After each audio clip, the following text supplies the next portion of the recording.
Sosok Rajali, kepala desa Sungai Enau, Kalimantan Barat, banyak dikagumi orang karena gaya hidupnya yang sangat sederhana. Meski menjabat selama 2 periode, namun Rajali tetap tinggal di rumah kayu dan menaiki motor butut untuk berpergian.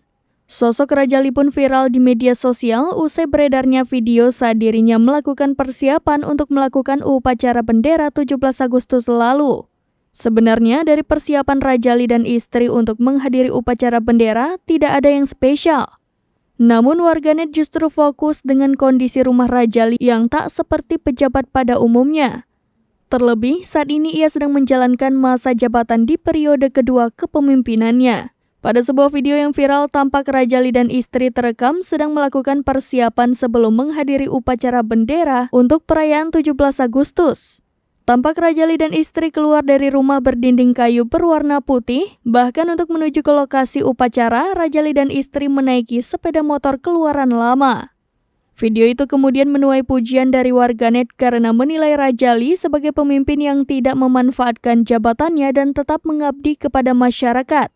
Rajali juga dinilai berbeda dari pemimpin kebanyakan yang memiliki rumah mewah dan kendaraan model terbaru.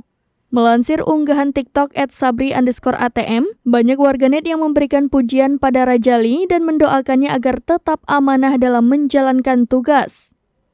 Sementara itu, dilansir dari Tribun Pontianak, Rajali merupakan kepala desa terpilih tahun 2021 lalu dan sedang menjalankan tugas di periode kedua kepemimpinannya. Sebelumnya, Rajali telah menjabat sebagai Kades Sungai Enau pada periode 2016 sampai 2021. Kemudian dengan optimisnya ia maju sebagai Cakades 2021 ini dan berhasil menahkodai kembali. Rajali menyampaikan selama menjabat sebagai Kades, ia sudah banyak program maupun pembangunan infrastruktur ataupun pemberdayaan masyarakat yang sudah terbukti dan berjalan.